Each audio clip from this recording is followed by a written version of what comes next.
97.5 and 1240 KFH. It's March matchup season at BetMGM. Ready to shoot your shot? Lock in your picks for this year's tournament with a sportsbook born in Vegas. Being on the sidelines is one thing. This March, get into the game with exciting state-of-the-art live tracking technology, exclusive sportsbook selections, and so much more. Check out BetMGM Originals for dozens of markets you won't find anywhere else. Take a shot at our exciting free-to-play games for your chance at scoring odds boost tokens, bonus bets, and many other prizes. Plus, new players can score up to $1,500 in bonus bets if their first bet loses. From the big dogs to the underdogs, March matchups at BetMGM is a player's best friend.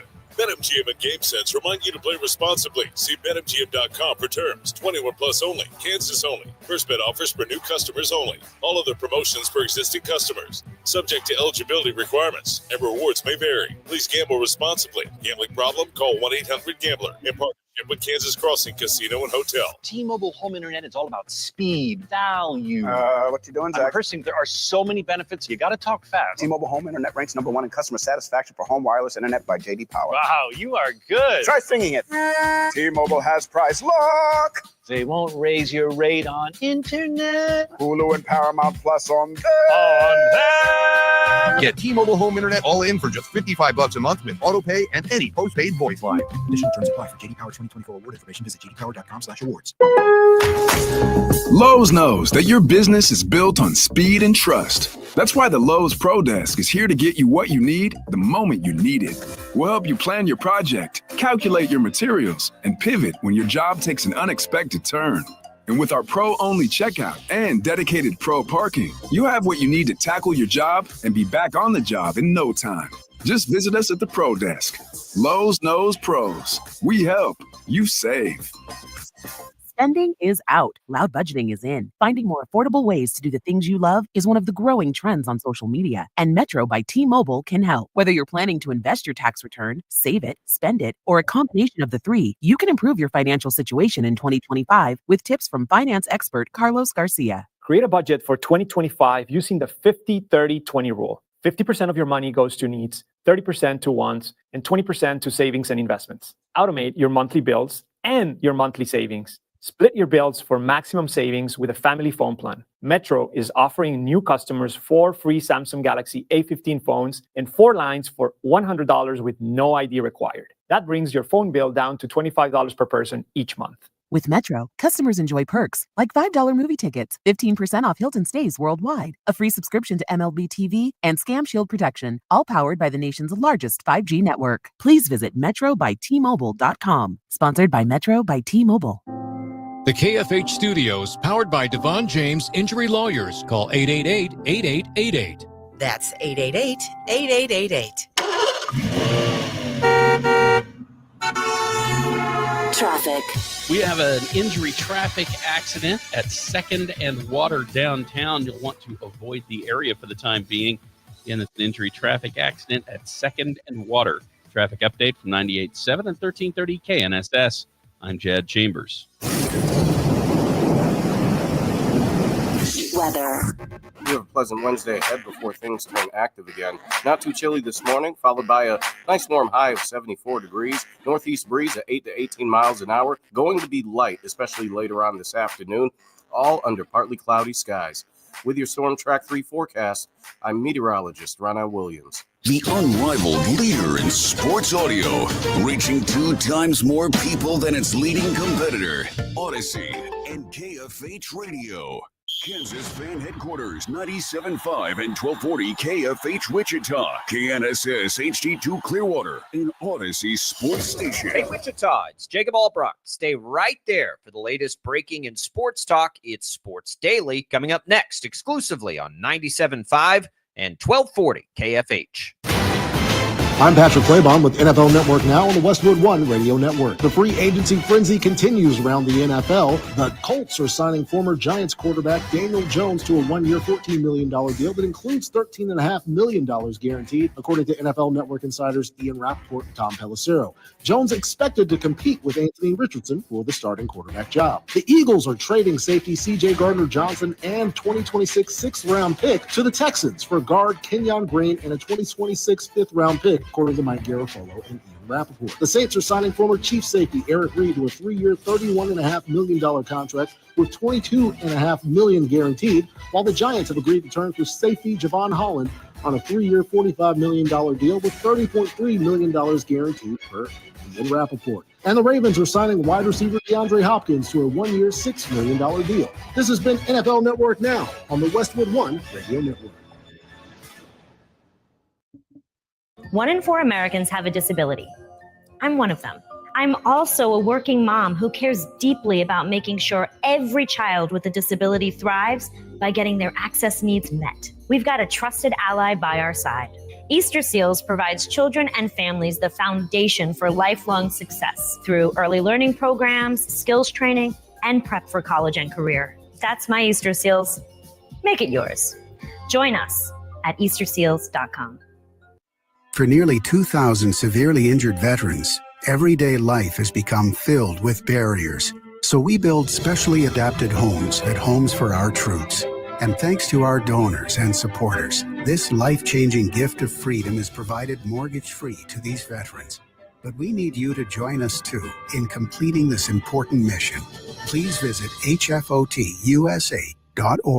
and help build homes and rebuild lives.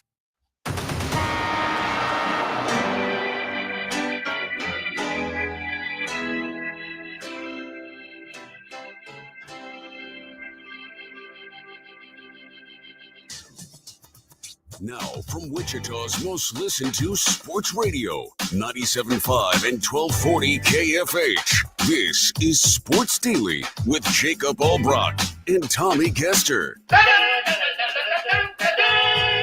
We baked you a birthday cake. If you get a tummy ache and you moan and groan and woe, don't forget we told you so. Happy birthday! Happy birthday! There you go. Thank you. Happy birthday to Tommy Castor today. Thank you, Max. I appreciate that. That was great. Max has been very excited about that, and we're very excited to have Max in to provide those sorts of things. That's courtesy of the Three Stooges, often mistaken for the Three Stooges here with you today. I'm Jacob Albrock alongside Tommy Castor on his birthday and Max Power. We are glad to be with you for another edition of Sports Daily. Thanks for tuning in today on KFH. Thanks for watching us on Facebook, on YouTube, on X, of course, on 12 News Plus. And thanks for listening to us on the Odyssey app as well. We're glad to be here with you as we make our way through championship week on the way to Selection Sunday in the NCAA tournament, which, of course, will be played in Wichita partly next week. We're excited about that. Another busy day for the Chiefs as the NFL offseason charges forward. It's a great day. Tommy, it's your birthday. How are you? Hey, I appreciate it. Good to see you today. It's that short period of time every single year, a couple of weeks, where you and I are the same age. And then the calendar will turn for you in just a couple of weeks, your birthday. And then we're not the same age anymore. So revel in it, soak it in for the next couple of weeks until your birthday later this month. And then actually the first digit of your birthday age will go up to a 4, and mine will stay in the 30s for one more year. I've been having that same conversation with my wife. She does the same thing. She's a little bit older than I am. So I am going to now catch up to her in a couple of weeks. I'm not excited about that. Love it. Telling everybody that I can at every opportunity possible that I've got a cougar wife. It's just, you have to. Please don't call me your cougar wife, Tommy. I'm not going to call you my cougar wife on the air here. That might get a little awkward. We got a great show for you today. Shreyas Laddha is going to join us in the next hour to talk KU ahead of their Big 12 opener. Of course, KState winners last night, so we'll get to that as well. Wichita State Athletic Director Kevin Saul joining us for a bi-weekly visit down from Fort Worth. They have arrived. He'll hop on for a couple of minutes this morning to look ahead for the Shockers as they're trying to make some postseason noise and get theirs started tomorrow, like K-State got theirs started yesterday. So we'll have all that for you real quick, Tommy. Let's just jump right into K-State because we do have a lot to get to today. I want to get into some bracketology. Tommy and I were talking yesterday, and man, it got my wheels turning on, a potential path for KU. What do we even hope for at this point? It feels so matchup dependent. I don't even know, honestly, what the best case scenario for them this week is to line up for next week. So we'll dig into that a little bit as well. But K-State gets their win last night. a very interesting game against a very hobbled Arizona State team. It looked for a second like K-State was just going to smash. They opened the game. I said yesterday, to beat the good teams in this tournament, they'd need somewhere between, 8, 9, 10 threes a game. Well, they came out of the gates. Coleman Hawkins hits 3 of them basically to open the game. K-State did eventually cool off, but they get the win. 5-point win. Got close, probably closer than we would have liked based on the start they got off to, but a win's a win, especially in March, and K-State survives and advances. Yeah, I'm watching the beginning of that game, and I'm thinking to myself, man, Coleman Hawkins must have heard me mention on the show yesterday that they don't need to hit a bunch of threes to beat Arizona State, at least in the opening round of the Big 12 tournament. And he must have taken that to heart because it was he had a heat check going on early in the first half for sure. And I texted you at one point where I'm like, man, it's going to have to be probably Coleman Hawkins putting the team on his back to be able to move on and advance. And it did spread out a little bit more in the second half. K-State cooled off some. Arizona State got back in the game. But, I think there was a good portion of the second half, at least, where the Wildcats kept at least a relatively healthy margin against Arizona State. To where it never really totally felt like that lead was in jeopardy. But Arizona State never fully went away either. It was one of those, 5-point to 8-point type leads throughout the majority of the second half where Kansas State couldn't fully put them away, but Arizona State was never able to fully get back into it either. It was nice to see the Coleman Hawkins game. That was probably his best offensive game as a Wildcat. I still maintain, though, that's not what they need. I mean, look, if they get it, that's great. But based on the entire season, I don't know that they should count on that. Doug McDaniel has to be better than he was yesterday. He was not good. 5 of 13 shooting. You might live with that, but not 6 turnovers. He had a technical foul in the first half. He got settled in a little bit, but he's got to be better than that if K-State's going to advance in this thing. But yeah, look, if you're going to get 26 from Hawkins, something they haven't done all year, okay, that's enough. But I don't think they can count on that. I still think everybody else has to step it up. But in the biggest moment for this team, that guy stepping up and doing that for them is meaningful and good to see, certainly. Well, yeah, and watch the progression also of Hawkins since he came back against Cincinnati last week in the next to last game in the regular season. And the minutes that he played, he wasn't super effective offensively. You could tell that he was trying to work his way back. Then the finale against Iowa State, he looked better. He played more than 30 minutes in that game too. You could tell that he was, starting to get his footing back underneath him, and then really was able to let it go yesterday against Arizona State, which I thought was really important. And especially knowing that he's going to be dealing with this injury for the duration of the season, for however long they continue to play. It's not like he, woke up yesterday magically healed from that fractured tibia in his leg. He's been able to play on it. And I think my biggest concern was, they're going to need to use him. He's going to need to be on the court and taking up minutes, but how effective can he really be with that injury? And I think he showed yesterday he can be effective, and they're going to need him to be if they can continue to make a run. Biggest takeaway yesterday is he looked healthy, right? That's absolutely unequivocally. He's not healthy, but he looked. But he looked right, like he looked and played right, healthy, and that's what. I mean, there's just no world where they're going to do anything without him, and it's you can't say 100% because he's not going to be 100%, but he played like he was 100%, and they have to have that. They can beat Baylor, right? I think that they can beat Baylor. So that's up next, and they're going to have to probably be better than they were yesterday in order to do that. He needs to keep it up, but everybody else is going to have to step up too. It was good to see. You never know what it's going to be like shooting in a neutral court gym. You never know.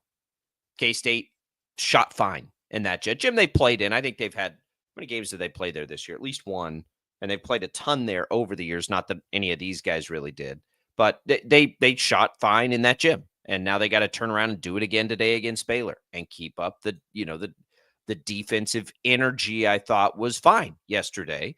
I don't think this is as good a defensive team as KU or Wichita State, but it's better offensive team than Wichita State. And it can be as good an offensive team as KU, or maybe even a little bit better, honestly, if they shoot it well. So that's what they're going to have to do. They're going to have to play and shoot the ball well, This is what we're into that territory, Tommy, where I think they got to hit around 8, 9, 10 threes if they're going to start advancing against some of these teams. But they showed us they could do that yesterday, and we'll see if they can keep it up. They play a little bit later today. You'll hear that game right back here on your home of Wildcat Sports at 5 o'clock pregame with Wyatt Thompson from the T-Mobile Center in Kansas City. So again, we're jam-packed today. We got Kevin Saul coming up next segment from Fort Worth. We'll look ahead to the Shocker game tomorrow. We're also going to have Taylor Eldridge in tomorrow to help us with the Shockers. So we have that coming for you. Shreyas Laddha next hour as well. We've got Chiefs news, tons of it to get to. So jam-packed on Tommy's birthday today. Wish him a happy birthday, everybody. Make him blush. We'll be back. More Sports Daily right after this.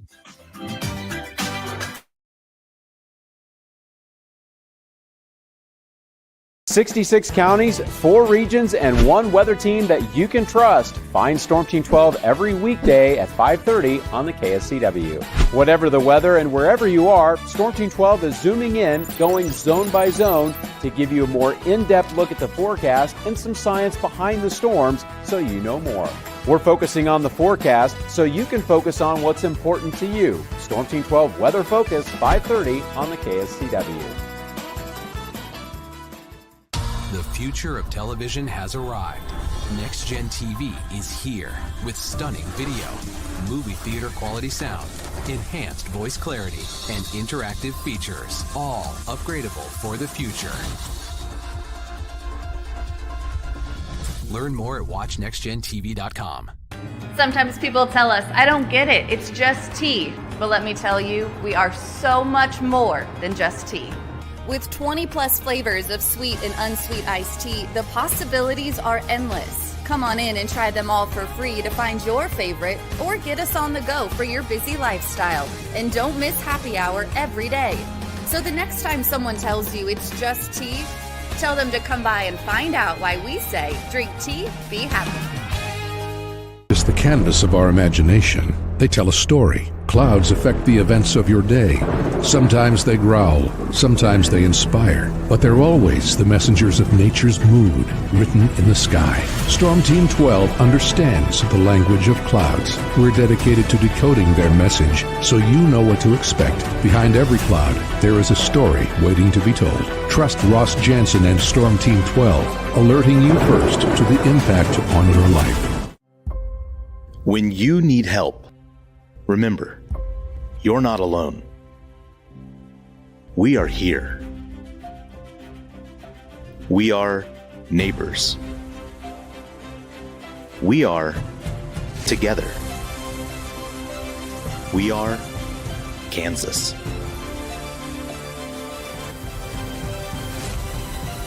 We are 12 News.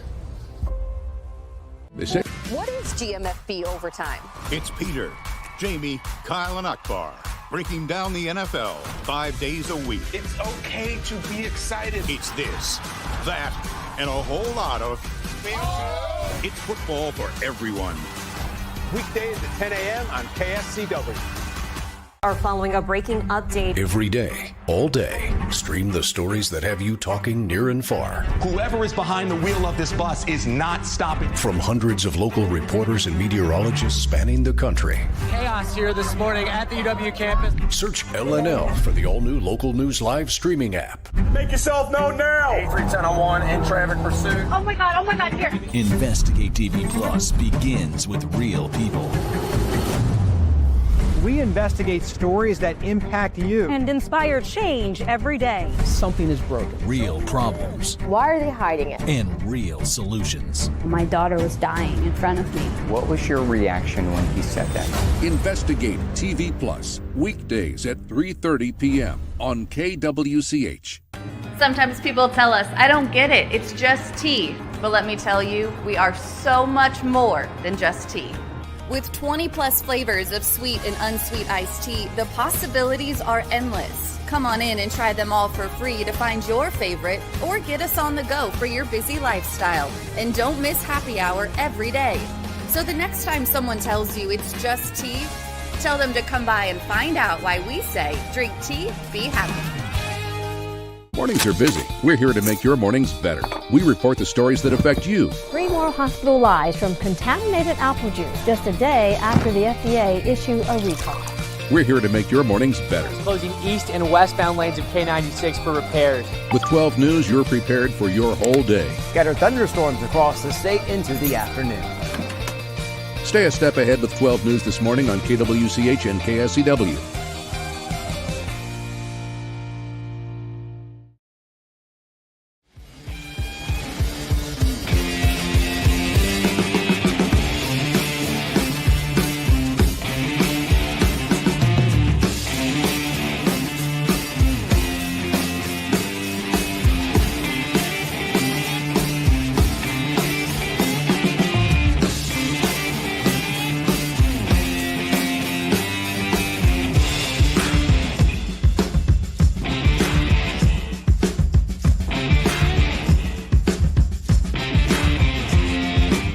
H.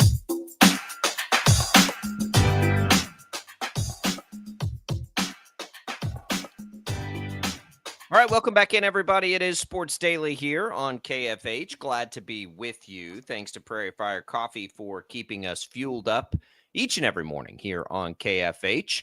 And we are happy to head down to Fort Worth as we are joined by Wichita State Athletic Director Kevin Saul. Kevin, good morning. How are you?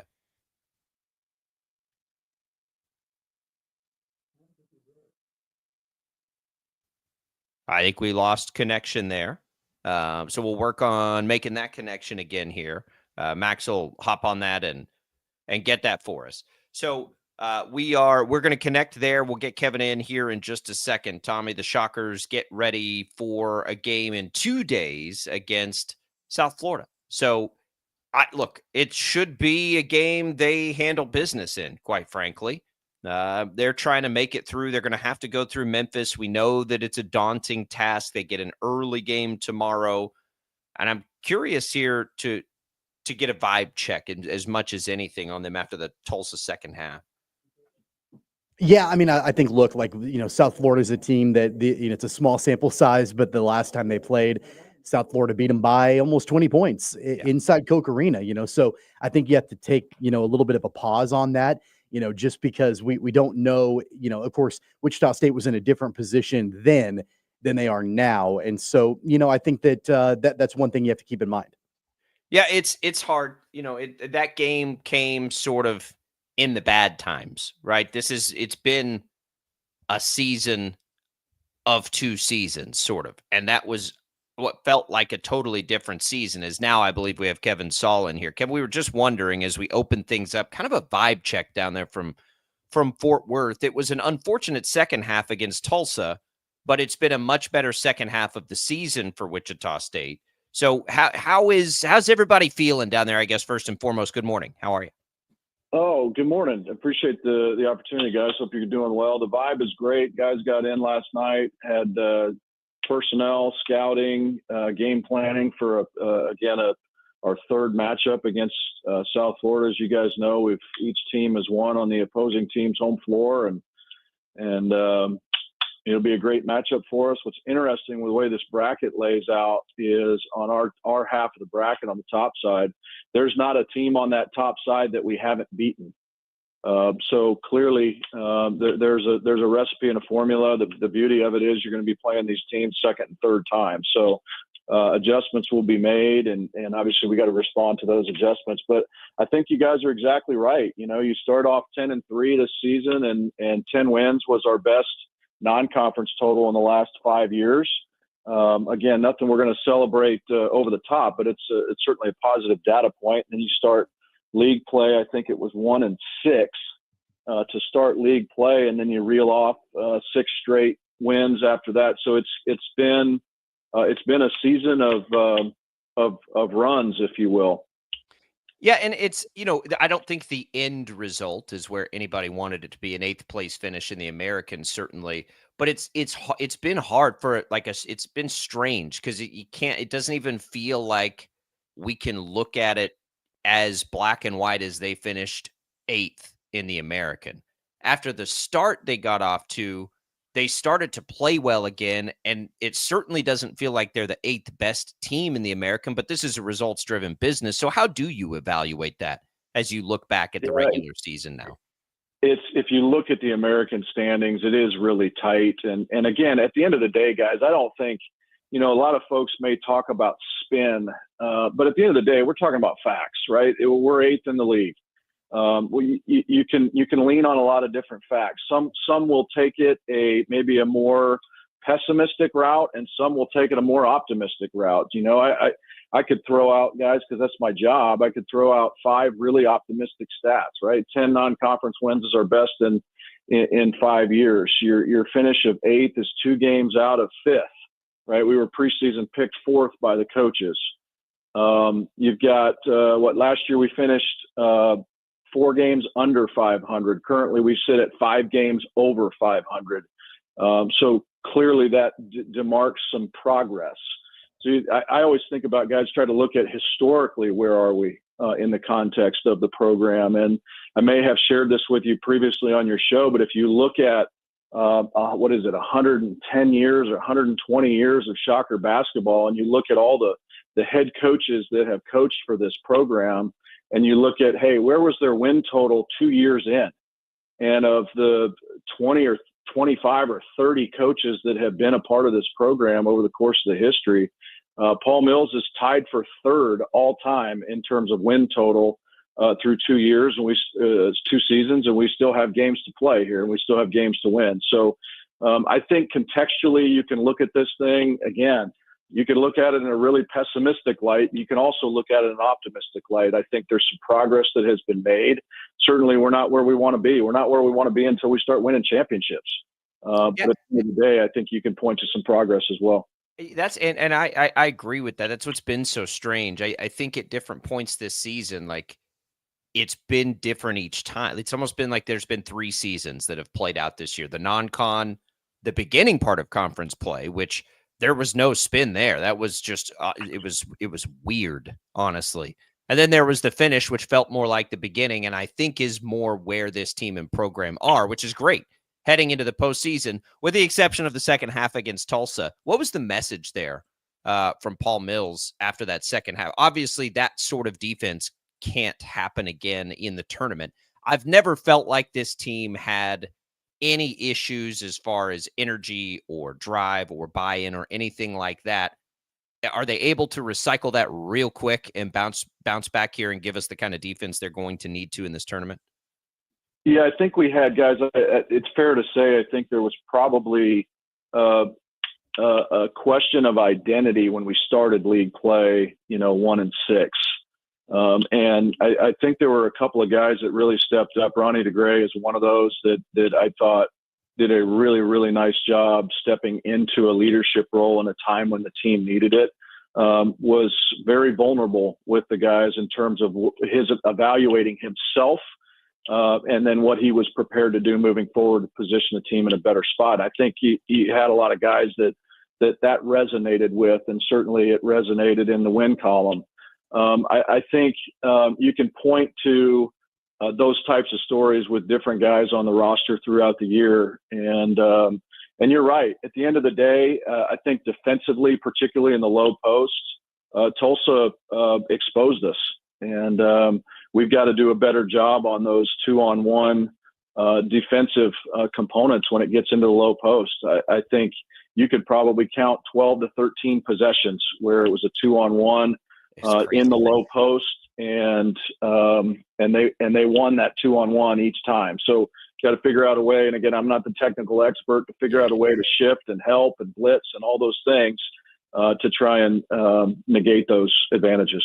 Yeah, you saw it the same way we did. Kevin Saul, Wichita State athletic director, it was like they ran not just 12 or 13 possessions, like in a row. It felt like they found something. All right, so it's South Florida. A split with South Florida. Wichita State will be favored in this game. It's hard not to look ahead to Memphis, but you can't do that this time of year. What is, some of the senior leadership? We saw Xavier Bell honored yesterday with a first team nod, first one since 2021 when Tyson Etienne got it. I'm sure that those guys have that locker room appropriately amped up for what lies ahead if they want to reach the NCAA tournament? Yeah, it's a tough stretch. Obviously, you got 4 games in 4 consecutive days, and you got to take them one at a time. And Coach Mills shared last night the 4 keys to making a successful tournament run to get to the NCAA tournament in terms of great guard play and great decision making and being really good stewards of your body in terms of your nutrition and your sleep and all those things. And just, those 4 key elements of making a run in the tournament. I think we are prepared. Obviously, we played South Florida twice, and we covered those results earlier, but it will be a challenge. So you got the 8-9 matchup, and then that feeds into a great opportunity. And I think you got to, if you're going to win a championship at the end of the day, you got to beat the best. So step 1 of that for us is versus the 9 seed South Florida. Beat the best again. We'd say again, of course, that big win over Memphis earlier this year. All right, Kevin, Shocker baseball out in Nebraska again today, or against Nebraska again today. Didn't go their way yesterday, but it feels like they're starting to get a little healthy here at least, and hopefully catching some kind of groove before conference play. Yeah, guys, I've never seen anything like it. That Friday night at McNeese, we had 2 hamstrings and 2 hand issues. Jordan Rogers took one off the wrist that set him out for a little bit of time. Mo had a broken hamate bone in his wrist that they went in and removed the fragment, so he was out for a little bit. Mousy had the hamstring. Washburn had the hamstring. So, and then you had Durnan, who went through Tommy John last year and was cleared to hit, but wasn't cleared defensively at short. So you had 5 defensive starters that were out and 4 in your offensive lineup. And really, we didn't get healthy until right before Missouri State. So you've got a sweep against Missouri State this past weekend. I think that's an indication of where we can be. Had some great performances on the mound. And then obviously we got a tough midweek here with a back-to-back double midweek against Nebraska. Another great opportunity tonight. But again, guys, I would tell you, if we're 16 games in, I think game 12 is when we became 100% healthy. So it'll take a little bit of time for these guys to get going, but really love the squad. When we're healthy, I think we'll be really, really competitive. And then with softball, Kevin, they have started conference play. A tough start to have to go on the road and play Florida Atlantic, but this is, it's a different feel for them. They don't come in as this juggernaut as much this year. They've got a little rebuilding happening. They're going to have to do it now in the season. They're in conference play. How are things over with Coach Breadbinder's squad? Yeah, I think they're searching for an identity here a little bit. Obviously played an incredibly challenging non-conference schedule. And then from a conference perspective, guys, you basically go on you're playing at Florida Atlantic this past weekend, and then you've got North Texas at home. So you've got probably 2 of the top 3 or 4 teams in the league. I think by the time you get to the end of the year and you look at the league standings, you got the first two series is right out of the jump. So it's a really challenging schedule. I know that we've been challenged a little bit in the circle. I don't think you've seen our best softball just yet. And I know Coach Breadbender and I had a chance to connect yesterday, and she is pushing all the buttons and pulling all the levers that you can. And she's been there before. She's been through these types of trials, and there's nobody better for us than Coach Breadbender and her staff, and they will certainly get it figured out. But they actually are at Kansas tonight at 5 o'clock. So look forward to watching what they do tonight. All right, Kevin. Well, it's going to be an early start. We'll take folks tomorrow right into the basketball game here on the home of Shocker Sports. It'll be on KUIN. We can't wait for it. It's March Madness now. Do or die for the Shockers. Let's get it done. All right, guys. Thanks so much. Appreciate the opportunity to be on the show, and go Shockers. There goes Kevin Saul, Wichita State Athletic Director, joining us here on Sports Daily. Good stuff there. It's been, Tommy, it's been like there's been 3 seasons for Shocker basketball. You had the great start, the terrible start to conference play, and then a great, great. It might have been great. We might call it a great finish to conference season, and it takes them into the postseason. I like their chances. I mean, it's not out of the question, and that's all you can hope for when you start a conference season 1-6 and everything feels like it's fallen apart, and then it's not, and they're fine, and they're good enough, and we feel like they're capable and able to play well enough to make it through a tournament. Here we go. I think the question becomes, will we see the Shocker team that went on that run in the middle of conference play, or will we see the Shocker team like what we saw on Senior Day on Sunday in Coke Arena? Because I think, that's going to be the only thing that makes me slightly hesitant is that, it was a really good end to the conference season with the letdown on Senior Day against a team at the very bottom of the standings in the American, and they swept you. I mean, Tulsa swept you in the season series. You've got to shake that off. Like that's got to be top, priority is like, look, I know that we, basically it's a win, survive and advance type mentality for this team in the American tournament. You've got to shake off what happened on Senior Day against Tulsa. The word of the season is context, I think. Even Sunday, like the context is Tulsa exploited a bad matchup for like a 6 or 7 minute stretch in the second half that the Shockers couldn't figure out. And it cost them the game. Like it wasn't for lack of anything other than they just could not solve that technical thing, whatever it was. They couldn't figure it out. Now, I will say, like, carrying over. So 2 things. One, so like as far as letdown, I'm not too worried about that in the conference tournament, but they can't let that happen again, right? You can't let a team get however, I don't know. Kevin said 12 or 13, exaggerating a little bit. That's honestly what it felt like in a row, like just layup, and Ballard couldn't switch over and guard 2 guys. I mean, it felt like they did that for about 13 straight points. It was crazy. So that obviously can't happen again. But it was not, I mean, the Shockers got after it energy-wise and defensively in that game otherwise. So they just have to match that. They should be able to handle South Florida. And then you have to play a perfect game against Memphis, which they've done and they can do. And Memphis, we know under Penny over the years is certainly capable of a dud. Like there's no question. And their ticket's punched. So maybe Memphis is ripe for a letdown. And then at that point, who knows? But we'll see. Got to take them one game at a time. The Shockers will do that as we make our way through. So as we make our way through, we're going to have Shreyas Laddha in next hour to help us talk KU. But when we come back, I want to talk bracketology, Tommy, because we got on one yesterday just kind of messing around. And it really did it's going to be so fascinating for KU this year. And we talk about KU with this because obviously Wichita State and KState need a little magic to get there. But KU in one bracket moves up to a 6 and the other they're a 7. A 7, of course, is that number that you think in a pipe dream could maybe get them to Wichita if the NCAA tournament committee is feeling generous. But it also tells you if they win a couple of games, they could get up to a 6, maybe even a 5. Are they going to stay? Here's what it boils down to. 7, 8, 9 keeps any chance at Wichita alive.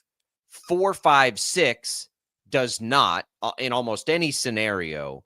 But what does that mean for their path? Does that create a better path in the tournament? And as we looked at that, and we were texting back and forth that, like, where are these teams seated? I got to tell you, there are 5-12 matchups potentially I don't like. There are 6-11 matchups I potentially don't like. And then, of course, if you look at the second round, if you're on like an 8 or a 9 line, that means you got to play a 1. Like, it is wild to look at it, see where teams are seated, and take a stab at what their best path is, because it's all over the map. Like there are 1s and 2s I would much rather play than 3s and 4s and those kinds of things. So I don't know how to look at it, but we'll try. It's because it's fun. I know we're going to get to that after the break. Before we go to break, I want to give you some breaking news that just came down from Field Yates. He's reporting that, and this was 1 minute ago, the Chiefs have restructured the contracts of Patrick Mahomes and Chris Jones, creating over $49 million in cap space for this season. So that helps them, be able to have the money to of course, sign Jalen Moore, Christian Fulton, but then there's money left over. So, my rough math tells me that, there's at least 10 million, maybe even more available left in cap space. So I don't know if the Chiefs are done yet, but they've at least restructured Mahomes and Jones to get almost $50 million in available cap space. Yeah, that's a lot to digest with yesterday's news. We'll get into all that. We'll get into the bracketology. A lot to come here on Sports Daily. Stick with us. We're coming right back.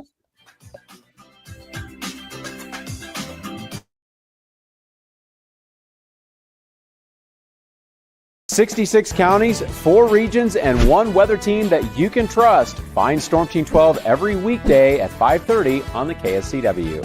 Whatever the weather and wherever you are, Storm Team 12 is zooming in, going zone by zone to give you a more in-depth look at the forecast and some science behind the storms so you know more. We're focusing on the forecast so you can focus on what's important to you. Storm Team 12 Weather Focus, 5:30 on the KSCW. The future of television has arrived.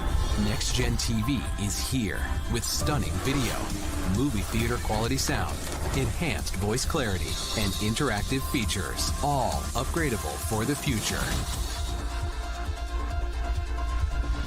Learn more at watchnextgentv.com. Sometimes people tell us, I don't get it, it's just tea. But let me tell you, we are so much more than just tea. With 20 plus flavors of sweet and unsweet iced tea, the possibilities are endless. Come on in and try them all for free to find your favorite, or get us on the go for your busy lifestyle. And don't miss happy hour every day. So the next time someone tells you it's just tea, tell them to come by and find out why we say, drink tea, be happy. It's the canvas of our imagination. They tell a story. Clouds affect the events of your day. Sometimes they growl, sometimes they inspire, but they're always the messengers of nature's mood written in the sky. Storm Team 12 understands the language of clouds. We're dedicated to decoding their message so you know what to expect. Behind every cloud, there is a story waiting to be told. Trust Ross Jansen and Storm Team 12, alerting you first to the impact on your life. When you need help, remember, you're not alone. We are here. We are neighbors. We are together. We are Kansas.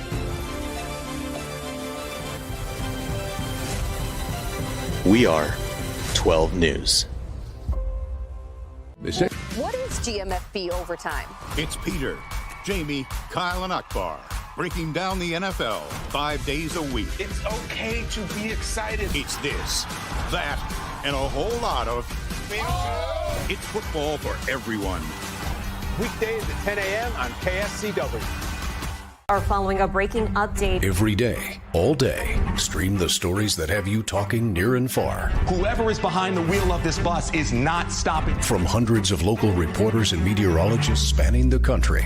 Chaos here this morning at the UW campus. Search LNL for the all-new Local News Live streaming app. Make yourself known now. 831001 in traffic pursuit. Oh my God, here. Investigate TV Plus begins with real people. We investigate stories that impact you And inspire change every day. Something is broken. Real problems. Why are they hiding it? And real solutions. My daughter was dying in front of me. What was your reaction when he said that? Investigate TV Plus, weekdays at 3:30 p.m. on KWCH. Sometimes people tell us, I don't get it, it's just tea. But let me tell you, we are so much more than just tea. With 20 plus flavors of sweet and unsweet iced tea, the possibilities are endless. Come on in and try them all for free to find your favorite, or get us on the go for your busy lifestyle. And don't miss happy hour every day. So the next time someone tells you it's just tea, tell them to come by and find out why we say, drink tea, be happy. Mornings are busy. We're here to make your mornings better. We report the stories that affect you. 3 more hospital lies from contaminated apple juice just a day after the FDA issued a recall. We're here to make your mornings better. Closing east and westbound lanes of K96 for repairs. With 12 News, you're prepared for your whole day. Scattered thunderstorms across the state into the afternoon. Stay a step ahead with 12 News this morning on KWCH and KSCW.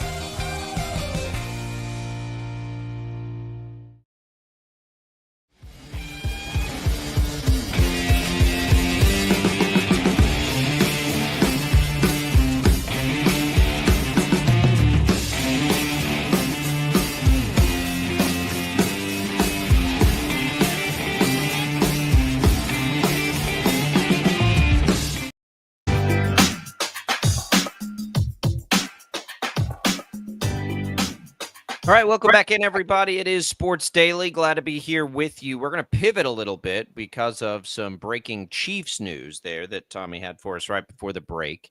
So they're restructuring. If you missed it, if you're just joining, the Chiefs have restructured Patrick Mahomes and Chris Jones. We expected this, but we get a number. Creates about $50 million in cap space this year. Now, don't think that means the Chiefs have $50 million to go out and spend on free agents. They do not. They have to play catch up of about 20 million to get it zero. So that leaves about 30. And we know they've already used about 25 million of that on Jalen Moore and Christian Fulton. I believe that's right. 15 for Moore, about 10 for Christian Fulton yesterday. They also brought in Elijah Mitchell. They probably don't have, Tommy, really any meaningful money left. This sort of gets them back to zero. I know we'll dig into that, and maybe some people are already doing that. We do also know, to catch us up on Chiefs news, that Justin Reed is gone now to the Saints, that DeAndre Hopkins is gone now. He is on to Baltimore. So we'll react to all of that, but the news comes. I don't even think this is enough to help them get a deal done with Trey Smith, quite frankly, Tommy. Like I think they'd still need a little more to be able to get where they're getting on that, but they just keep signing free agents, so the math's got to be there.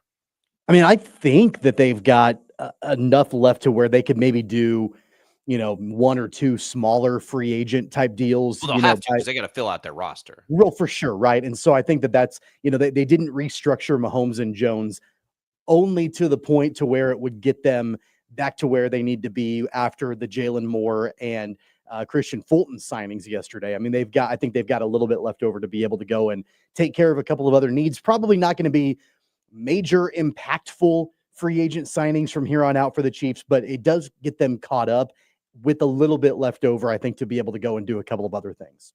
Yeah, I just wonder about Trey Smith as much as anything else, because I'm not holding my breath that they're going to get a long-term extension done. It's just crazy. It's just crazy to think of paying a guard that much money, though. Like when you don't have to, like you could stretch that out at guards. I mean, he's making tackle money at guard, but it is what it is. I mean, he's there at least this year.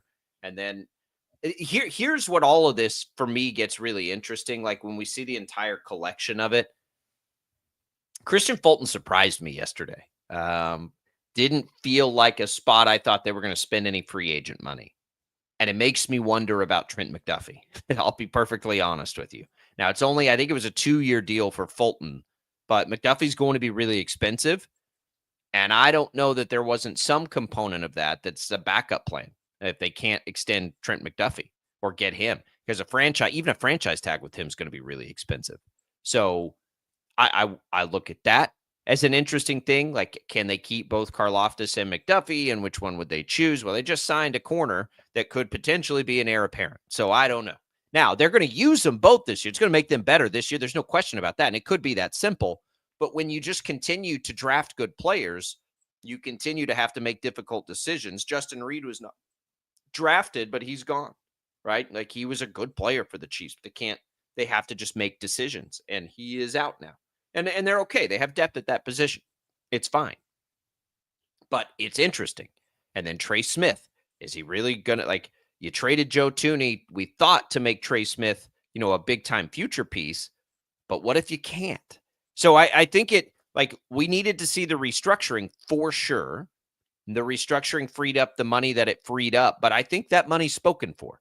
I don't know how they're going to, and again, unless it comes through Trey Smith alleviating some of the number this year and pushing it further down the road.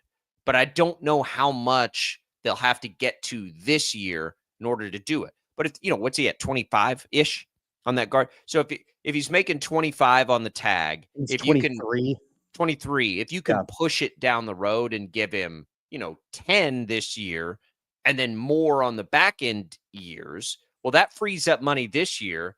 But again, that's going to really make it tough the next few. But you can also probably count on salary cap bumps, right? As long as Taylor Swift's dating Travis Kelce, isn't that how that conspiracy goes? So it's such a game of cat and mouse. It's a good problem to have, though, Chief. Like, having to make tough financial decisions in football means you have good players. Like, that's it. The Niners had to make some insanely difficult decisions lately. It's because they have a bunch of good players and they can't afford to keep them all. So you'd rather have that than the alternative, and that's never have good players. As far as Trey Smith is concerned, I do think that eventually there will be a long-term deal with the Chiefs and Trey Smith.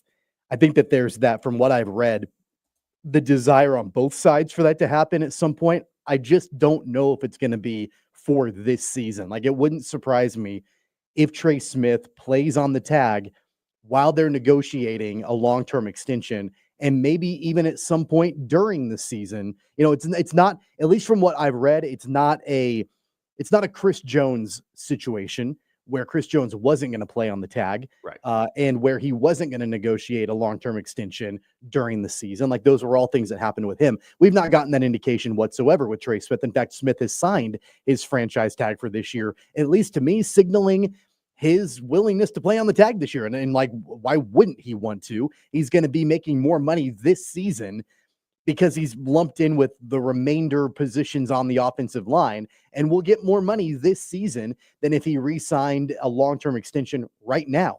So I'm sure the Chiefs have a major appetite to get a long-term extension done, to be able to kick that can down the road, to push a lot of that money later on, defer it down the line, all of that. But it wouldn't shock me one bit if Trey Smith is like, you know what, I'm content right now. I don't need to negotiate an extension right now. I know I'm locked into play this season. I'm willing to play it for $23 million this year as a right guard. But during the year, let's talk about an extension for next year and beyond. That would not surprise me if that ends up being what comes to fruition. Yeah, I mean, look, you could take Smith's number this year and you could potentially, what do they have left over? $6 million, take $3 million of it, front load it. How about front loading that deal and freeing up the money down the road a little bit? I mean, that's another option that they could explore, right? Take lesser of a cap hit with him next year if you know it's already there. Like, you already know he's going to play for 23. Let's make it 27 with some of this money and make it less next year, so maybe you can keep Trent McDuffie. Like, it's interesting. Rick asks if Trey Smith's willing to risk injury. Clearly he is. He signed the franchise tag.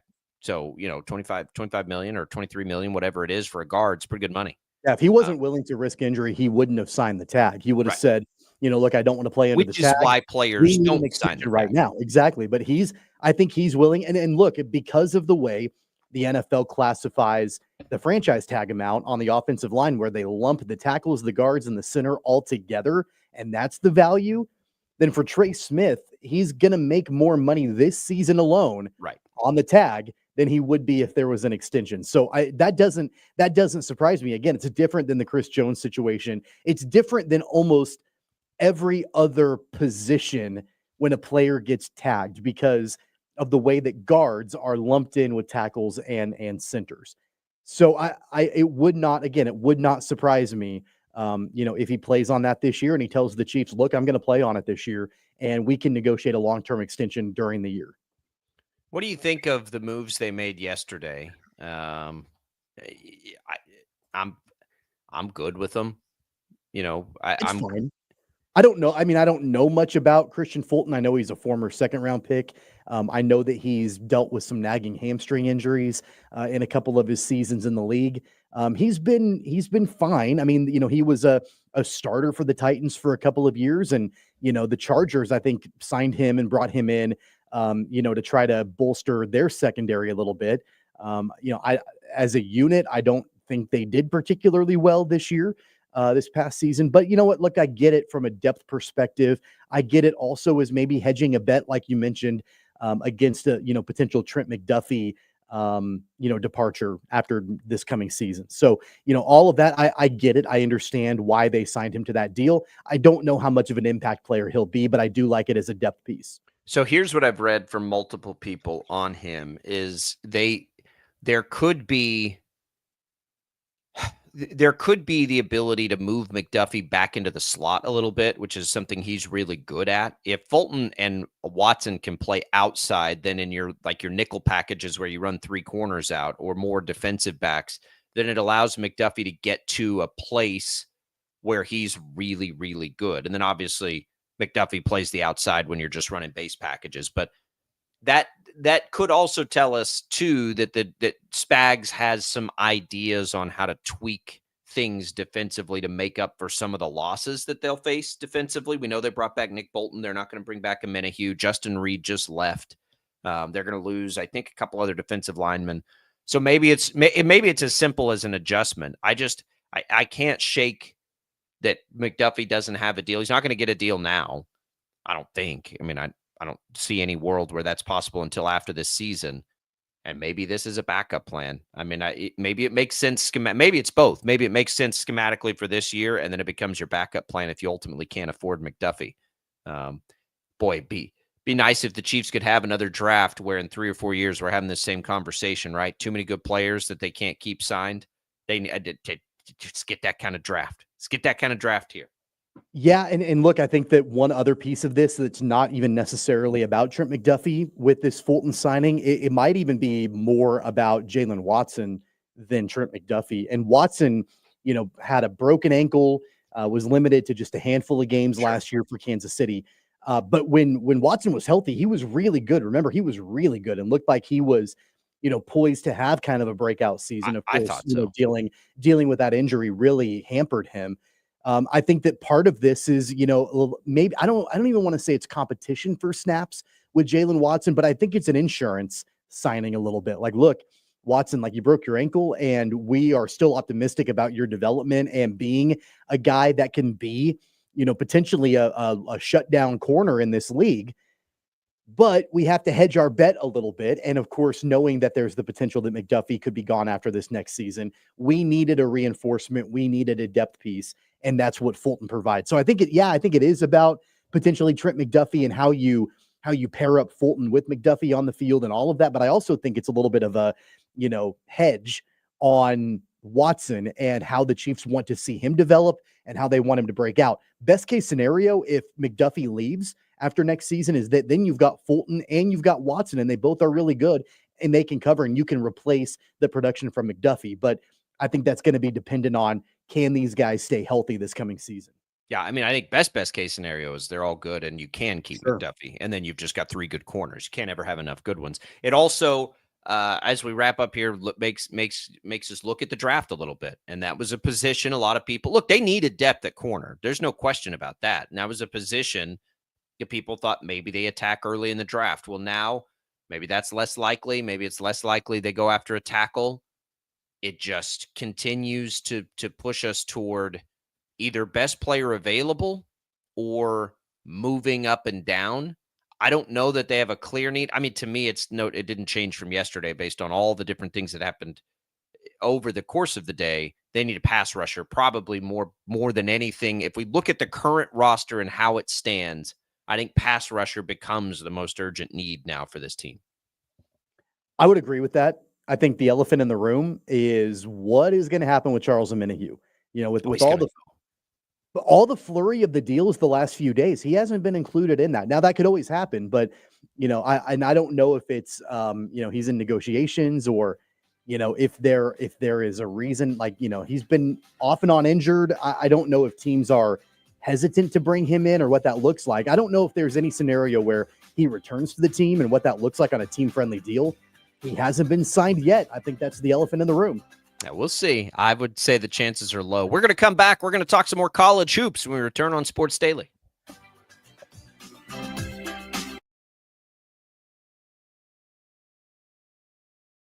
66 counties, 4 regions, and 1 weather team that you can trust. Find Storm Team 12 every weekday at 5:30 on the KSCW.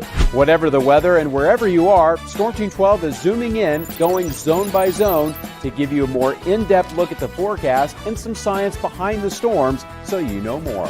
We're focusing on the forecast so you can focus on what's important to you. Storm Team 12 Weather Focus, 5:30 on the KSCW. The future of television has arrived. Next Gen TV is here with stunning video, movie theater quality sound, enhanced voice clarity, and interactive features, all upgradable for the future. Learn more at watchnextgentv.com. Sometimes people tell us, I don't get it, it's just tea. But let me tell you, we are so much more than just tea. With 20 plus flavors of sweet and unsweet iced tea, the possibilities are endless. Come on in and try them all for free to find your favorite or get us on the go for your busy lifestyle. And don't miss happy hour every day.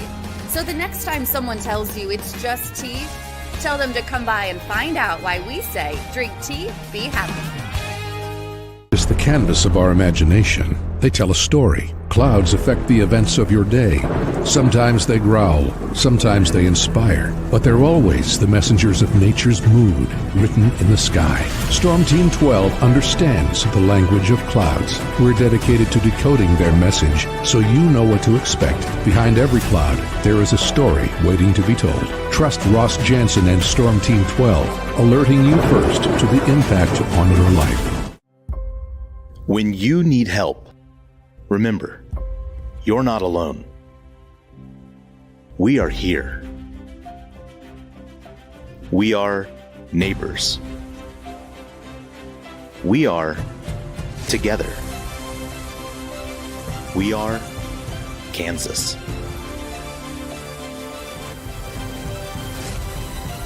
We are 12 News. They say, What is GMFB overtime? It's Peter, Jamie, Kyle, and Akbar breaking down the NFL 5 days a week. It's okay to be excited. It's this, that, and a whole lot of... It's football for everyone. Weekdays at 10 a.m. on KSCW.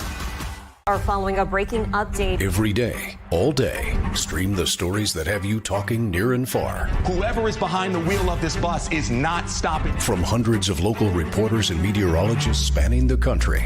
Chaos here this morning at the UW campus. Search LNL for the all-new Local News Live streaming app. Make yourself known now. 831001 in traffic pursuit. Oh my God, here. Investigate TV Plus begins with real people. We investigate stories that impact you. And inspire change every day. Something is broken. Real problems. Why are they hiding it? And real solutions. My daughter was dying in front of me. What was your reaction when he said that? Investigate TV Plus, weekdays at 3:30 p.m. on KWCH. Sometimes people tell us, I don't get it, it's just tea. But let me tell you, we are so much more than just tea. With 20 plus flavors of sweet and unsweet iced tea, the possibilities are endless. Come on in and try them all for free to find your favorite or get us on the go for your busy lifestyle. And don't miss happy hour every day. So the next time someone tells you it's just tea, tell them to come by and find out why we say, drink tea, be happy. Mornings are busy. We're here to make your mornings better. We report the stories that affect you. 3 more hospitalized from contaminated apple juice just a day after the FDA issued a recall. We're here to make your mornings better. Closing east and westbound lanes of K96 for repairs. With 12 News, you're prepared for your whole day. Scattered thunderstorms across the state into the afternoon. Stay a step ahead with 12 News this morning on KWCH and KSCW.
Now, from Wichita's most listened to sports radio, 97.5 and 1240 KFH. This is Sports Daily with Jacob Albrock and Tommy Kester. All right. Welcome back in, everybody. It's another hour of Sports Daily. If you missed anything from a wild and crazy hour number one, a lot of breaking news, conversation with Wichita State Athletic Director Kevin Saul. You can always go back and listen on the Odyssey app to any of that. As we move forward now into hour number two, we'll have Shreyas Laddha, our KU insider, to give us a breakdown of tonight's KU opener against, we know it will be UCF now, which is, I think, good news. So we have that for you. Tommy. Wow. I'm sorry to interrupt you. I'm shocked. I just got a notification. I'd like to thank you publicly. I get a free gallon of HTO today. That's correct. I just got a notification that I get not even a free drink, a free gallon of iced tea. Like, that's incredible. Even though every loyalty customer at HTO gets a free gallon on their birthday, I'd like you to know that one is special just for you. Did that one come directly from you? Yes. You can thank my wife for that. Wow. Yeah. Happy birthday. It is Tommy's birthday. You know what? Let's give away a little HTO. Not a gallon, but we'll give away a cup of tea right here to HTO. You can join Tommy. Right now, all you got to do to win a cup of tea at HTO, more than 26 flavors, is text the keyword tea to 20357. You can enter once per day. Message and data rates apply. Those will be good for either Wichita location or in Derby, by the way. But yeah, happy birthday, Tommy. Get your free gallon. I appreciate that. That's what everybody. do you recommend? What should I get for my gallon? If you're asking me, yeah. I mean, I drink unsweet regular. Wow. That's what I drink. I like unsweet regular. I drink that all the time. It's but I the mean, I feel best. like for my free birthday gallon, I ought to go a little off the rails. It's the best regular tea on the planet. I'm telling you, that's a part of the reason we got in this. Like, Michelle would go back home when we got into it, and that's what we were like, man, that place is really good. We should look at bringing that here. I drink the unsweet regular. That's what I drink. Unsweet regular tea with lemon. That is what I drink. If I go a little outside the box, I will mix half unsweet Georgia peach, half unsweet wild raspberry, and put an energy shot in there. We have tea-based energy shots. You're a wild man. I dump an energy shot on top of that. I don't love sweet stuff. I especially don't love sweet drinks. I know that's what most people do. Like, that's what most people want and it's delicious. It's just, I grew up on unsweet regular tea. That's what we had in the fridge. Like, we had that, water and milk. That's what was available. So it's just what I've always had. But I don't know, get a Ryan Palmer. I do like the Ryan Palmers a lot. Those are really good. Is there I've always meant to ask you, and this is a good time to ask, is there a secret menu? Are there menu hacks? Yes. Can people make their own wild concoctions? There is a secret menu. So we ran, it was a couple of years ago, every month, a new mix. We called them Mix of the Months, and they've kind of created this secret menu, and people still, one of them has got Ryan Palmer in it, the Cowboy, I believe. And I can't remember what the other one is with that. I think it would be Blueberry. But yeah, it basically what we did was all the very popular customer creations, they just sort of came up with fun names for them and put those out there. So if you ask the staff, what's their favorite secret menu, they'll tell you. There's birthday cake or wedding cake. And there's one in April that was delicious. There's a bomb pop one. They're all they're really good. And then go ahead. So the other one that had there's something called a Cowboy Colada. So what happened is an HTO somewhere down in South Texas, customers came up with a take on a pina colada through a tea latte. So we also have tea lattes. Any of the teas, they add milk, they make it a tea latte. Those are great too. They came up with one and created Cowboy Colada. So if you're a pina colada fan, go in and ask for the Cowboy Colada because it's wildly popular. But as far as customer creations, we love that stuff. Yeah, just whatever people come up with, we just try to have fun with it. One of my favorite things about my birthday and in the general couple of days around my birthday is that, I'm sure a lot of husbands, experience this where your wife is more willing to do things, for you for your birthday and that sort of thing. So I really hate going through drive-throughs or going to restaurants and ordering something that's off the menu or customizing something. I just don't like imposing in that way. But my wife has no problem with it. And so we decided we wanted Dairy Queen last night. She was actually willing to go to Dairy Queen and get blizzards for us. And I'm like, well, look, if you're willing to go and do that and I don't have to go, then I'm going to go and look through their secret menu online. And I'm going to find the most wild, random combination of a custom blizzard, and I'm going to have you order it for me. And she did, and it was delicious. And it was like not anything on the menu, but it's not anything I would have done. But because it was basically my birthday at that point, she was willing to go and do that for me. So that's like one of the few times I've really ever done like a secret menu item.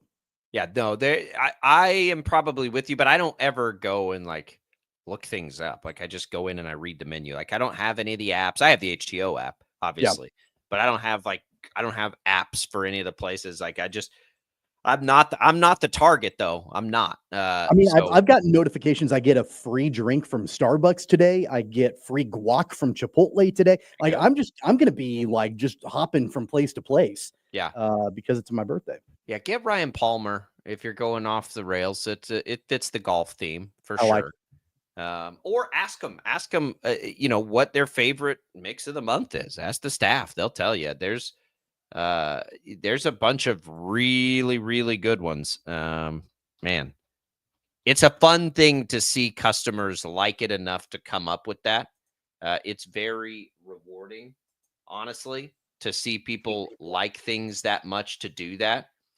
Do that or do a very, gosh, there's so many. I pulled up. Can I get a Cowboy Colada in a gallon, or does it have to just be an individual drink? Not. Absolutely, You cannot do that. Okay. Very Violet, I think that's the name, the technical name of my favorite one that I had. Very Violet. There's blueberry muffin. There's a pumpkin pie one, although I'm not sure that one would be available. There's a mango tango. There's a sunrise, a pink flamingo. The pink flamingo is good, but of all of the specials, as for the Cowboy, which has Ryan Palmer, or the Very Violet, I would say if you want to get wild and crazy with the secret menu. There you go. I like it. Good right. stuff. I'll have to check that out. Happy birthday to Tommy, by the way. Man, I just keep getting all of these emails and notifications. Speaking of that, Tommy, for bracket challenges. Yeah. And I'm ready for a bracket challenge. It's going to be wild. We're going to be at the Blarney Breakfast on Monday, but we're going to be at the Blarney Breakfast on Monday in that madhouse while we have Selection Sunday, like to dig into on a Monday. That's going to be an experience. That's a busy day. The brackets are always wild and crazy and fun, and they're always the most unpredictable things at what we're going to do when we come back, which is try to guess at where teams might end up, right? Like where do we think somebody might end up? I think for the most part, when we go into a Selection Sunday, we know generally where teams will be seeded, and we know generally where the top seeds are going to play their games through the first rounds. Outside of that, though, we don't know anything, right? We just know teams are going to be in, and then it's a crapshoot. So to sort of set up the next segment here, what sort of, we were talking brackets yesterday. It was Monday, I think. I was in the office with Brandon Zenner, as heard here on Sports Daily. And we were talking about who's coming to Wichita and everything. And it's like, I just wonder, and I hadn't ever taken the time to do it. I just wonder if the NCAA has any history of putting higher seeds basically in close to home arenas. I wish there was research on that. So I went out and I did the 4:00. And by the time I got back, Brandon was like, well, I did some research on that. I'm like, oh, no, you didn't. So here's what he came up with. And I should have known this because I was in Omaha for the first 2 rounds last year. Drake, as a 10 seed, was in Omaha, right down the road, right, for Drake. Closest site they could have played in. Year before that, as a 7 seed, Michigan State got put in Columbus, which is essentially the same distance as Lawrence to Wichita, just a little bit further. And they ended up making it through and beating a team, Marquette, that wasn't there. And then he took it back further than that. He put all this on social media. It happens quite a bit, actually. Like teams get placed in these sites. Now, I don't think it's on purpose. I think it could be. I think the NCAA could get dollar signs in their eyes and know they could sell out arenas if they make that call. I don't know how much they define, is 3 hours away in Wichita really like home court for KU? It would obviously be the closest to them if they were a top seed. So anyway, if KU ends up in that range, right, of 7, 8, or 9, that lines them up with the most likely 1 or 2 that ends up here, which would be Houston or Texas Tech or Texas A&M. That part we sort of know, right? It'll be Houston and then probably Texas Tech or Texas A&M. So that means you'll get 7 8, and 9 seeds in Wichita if that happens, right? If you get a 1 and a 2, you're going to get a 7, you're going to get an 8, and you're going to get a 9 in Wichita. So then it's like, okay, well, if KU's a 7, 8, or 9, we know there's a history of this. Maybe there is a chance KU ends up here. Whether it's a chance or the NCAA trying to take advantage of that, I don't know, but it's happened historically. Well, then Lunardi comes out and puts him as a 6 seed in ESPN. That's what got Tommy and I talking about.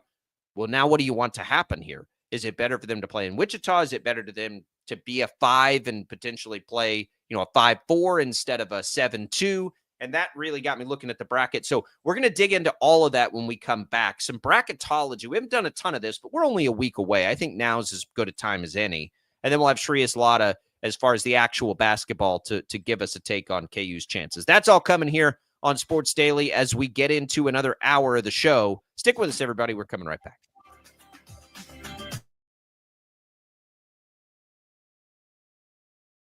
66 counties, 4 regions, and 1 weather team that you can trust. Find Storm Team 12 every weekday at 5:30 on the KSCW. Whatever the weather and wherever you are, Storm Team 12 is zooming in, going zone by zone to give you a more in-depth look at the forecast and some science behind the storms so you know more.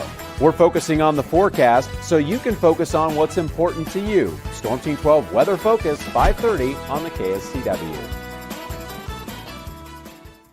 The future of television has arrived. Next Gen TV is here with stunning video, movie theater quality sound, enhanced voice clarity, and interactive features, all upgradable for the future. Learn more at watchnextgentv.com. Sometimes people tell us, I don't get it, it's just tea. But let me tell you, we are so much more than just tea. With 20 plus flavors of sweet and unsweet iced tea, the possibilities are endless. Come on in and try them all for free to find your favorite or get us on the go for your busy lifestyle. And don't miss happy hour every day. So the next time someone tells you it's just tea, tell them to come by and find out why we say, drink tea, be happy. It's the canvas of our imagination. They tell a story. Clouds affect the events of your day. Sometimes they growl, sometimes they inspire, but they're always the messengers of nature's mood written in the sky. Storm Team 12 understands the language of clouds. We're dedicated to decoding their message so you know what to expect. Behind every cloud, there is a story waiting to be told. Trust Ross Jansen and Storm Team 12, alerting you first to the impact on your life. When you need help, remember, you're not alone.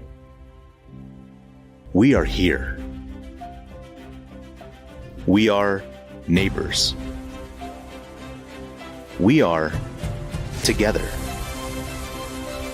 We are Kansas.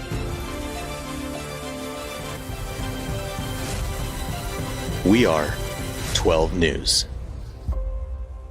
They say, What is GMFB overtime? It's Peter, Jamie, Kyle, and Akbar breaking down the NFL 5 days a week. It's okay to be excited. It's this, that, and a whole lot of It's football for everyone. Weekdays at 10 a.m. on KSCW. Are following a breaking update. every day, all day, stream the stories that have you talking near and far. Whoever is behind the wheel of this bus is not stopping. From hundreds of local reporters and meteorologists spanning the country. Chaos here this morning at the UW campus. Search LNL for the all-new Local News Live streaming app. Make yourself known now. 83101 in traffic pursuit. Oh my God, here. Investigate TV Plus begins with real people. We investigate stories that impact you. And inspire change every day. Something is broken. Real problems. Why are they hiding it? And real solutions. My daughter was dying in front of me. What was your reaction when he said that? Investigate TV Plus, weekdays at 3:30 p.m. on KWCH. Sometimes people tell us, I don't get it, it's just tea. But let me tell you, we are so much more than just tea. With 20 plus flavors of sweet and unsweet iced tea, the possibilities are endless. Come on in and try them all for free to find your favorite or get us on the go for your busy lifestyle. And don't miss happy hour every day. So the next time someone tells you it's just tea, Tell them to come by and find out why we say drink tea, be happy. Mornings are busy. We're here to make your mornings better. We report the stories that affect you. 3 more hospital lies from contaminated apple juice just a day after the FDA issued a recall. We're here to make your mornings better. Closing east and westbound lanes of K96 for repairs. With 12 News, you're prepared for your whole day. Scattered thunderstorms across the state into the afternoon. Stay a step ahead with 12 News this morning on KWCH and KSCW.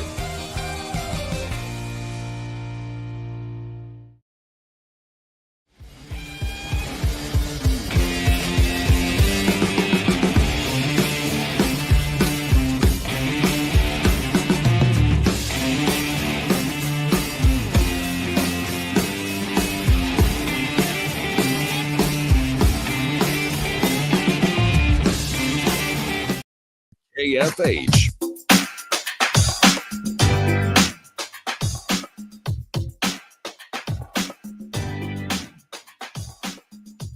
All right.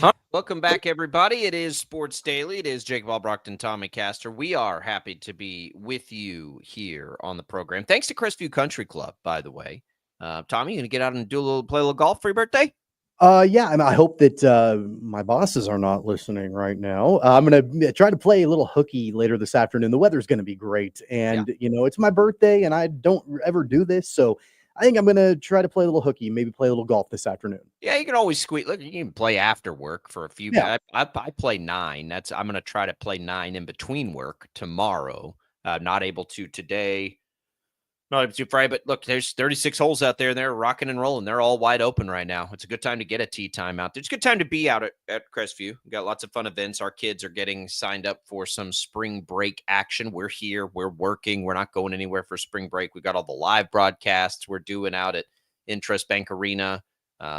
So our kids, instead of being stuck at home, we're gonna get a chance at like a spring break camp or however you want to define it. They've got activities every day of the week next week for all the kids. So lots of cool and exciting stuff happening out there. So we talk about all the time. It's more than just the golf and the tennis. If you're like my wife, it's a lot of other stuff. Good family atmosphere. Give them a call. Ask them about those memberships today. Welcome back into Sports Daily. All right, sort of set the table a little bit. Yeah, they're at the end of the last segment, Tommy. There is some history on the side of an outside chance for KU to still play in Wichita. They won't do it unless they end up as a 7, 8, or a 9 seed, because I don't think there's any path to not have a 1 and a 2 seed here.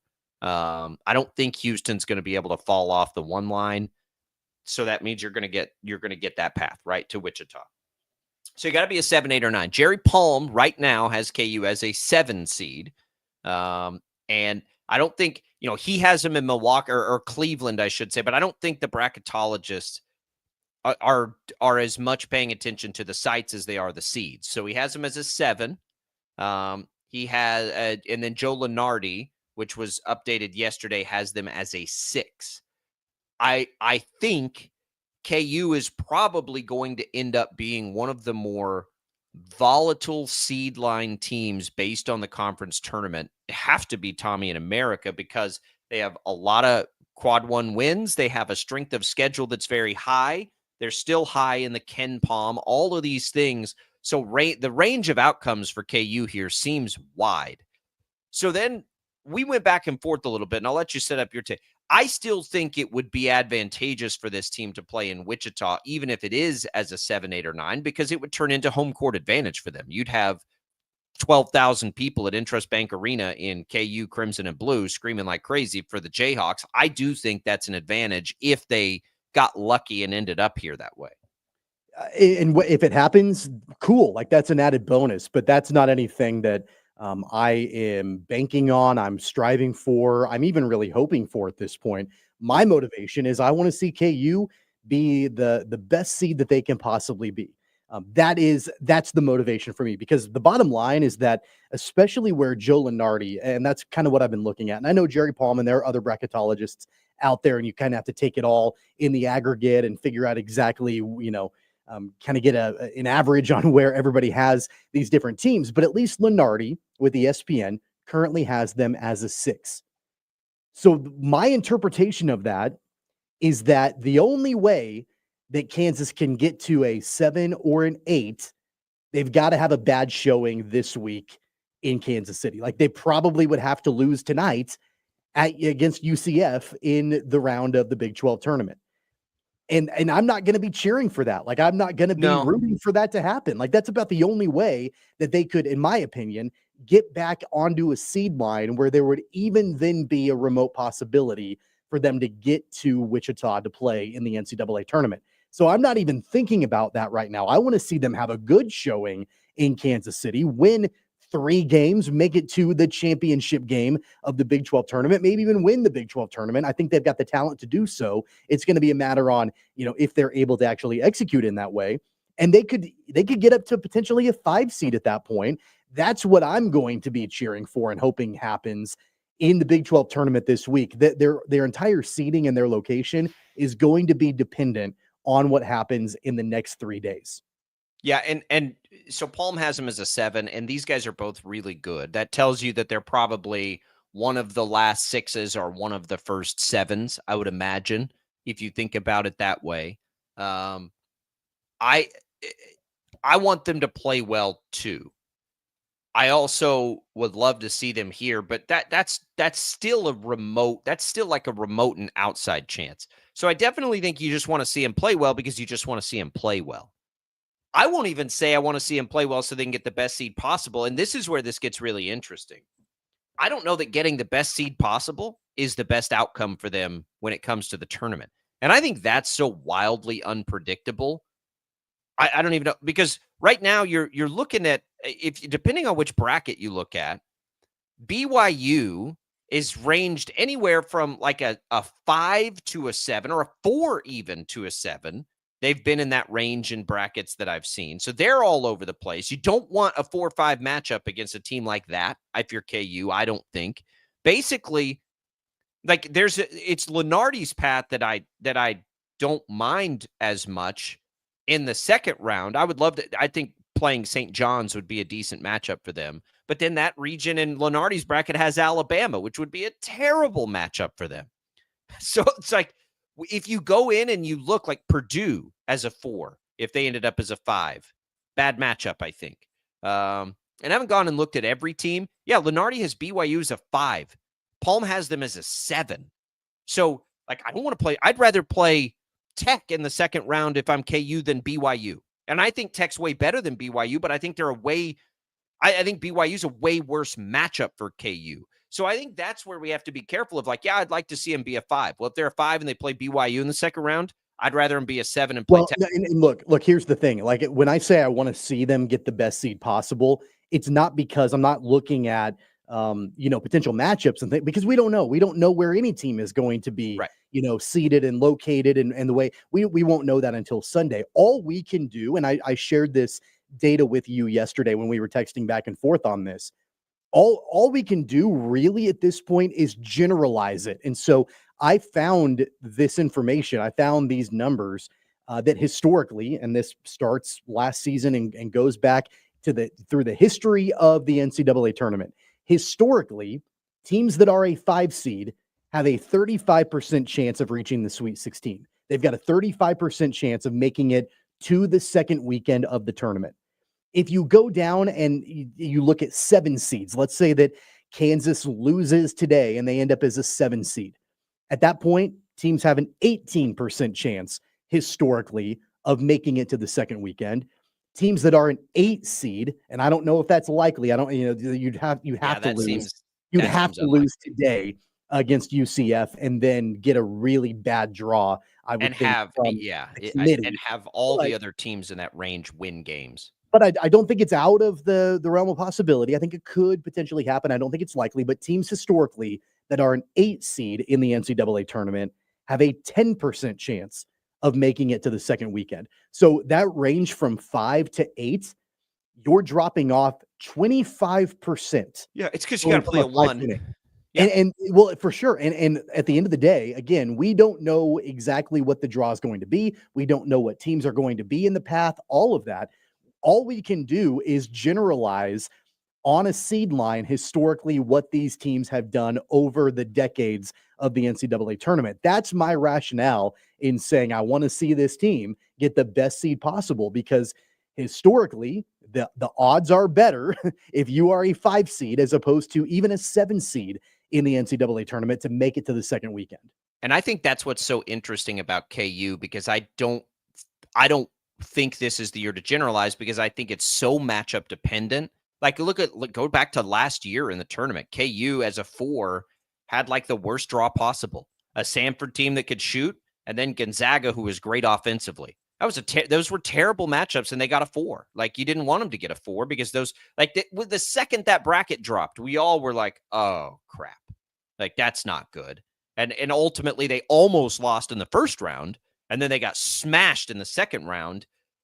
And it was a matchup thing. I think this year's just as matchup dependent.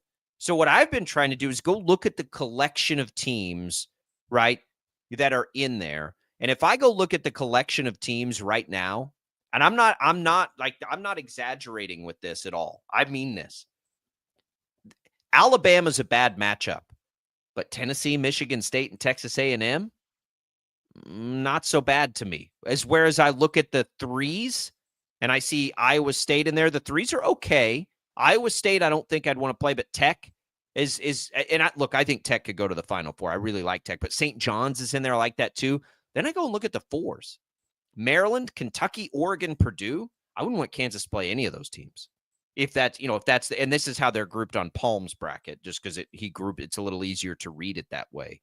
The 1s, obviously, like you don't like to get in and mix it up with any of the 1s. But I mean, Houston's the only one that matters there, and KU's played them tight 2 times, so I don't hate it. But I don't know that I love the 4s as matchups for KU this year. All the teams that are sort of in that range, and right now you've got Clemson in that range too, of a team that could be a 4. Like, I think there's a lot of bad matchups for KU in the 4. And then if you really want to get sicko with it and go nuts, then you go and you look at, okay, well, what groups of teams are like on the 12 lines, right? And that's where you find Drake mixed in there, UC San Diego mixed in there, Liberty mixed in there. And I'm like, oh, hell no. Like, I don't want any of those, like those great offensive mid-major type teams, like no chance. I do not want KU playing them at all. So then, like, who does a 7 play? A 10? I'd rather KU play Arkansas, Indiana, or West Virginia, right? Than those other teams, those really good mid-major teams that can shoot like crazy. But knowing that there are landmines all over the bracket, regardless of where the seed is and everything, shouldn't then the rationale, the conclusion right now on Wednesday, the Wednesday before Selection Sunday, just be, man, it's going to be difficult to avoid a landmine in general. They just need the best seed possible, because the odds say that it's better for them. It's going to be historically easier for them to make it to the second weekend as a 5 as opposed to a 7. That's my point. Although I don't, like, we can throw the numbers. I don't think it's going to matter until we see the bracket is the bottom line. And I think, like, that's what has made this such a strange season. And I would like to sit here and say the best thing for KU to do is to play the best they can right now. But honestly, like, with this team, I don't even like that. That's the case for most teams. Is that, like, KU has shown us, like, there's not really any momentum for this team. They are matchup.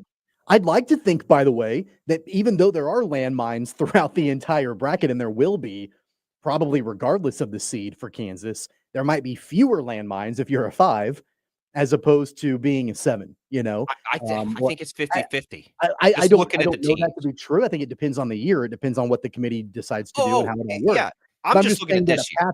I'm just thinking, like, typically there would probably be fewer landmines if you're a 5 as opposed to being a 7 or an 8. Well, ultimately, what's the expectation for the team?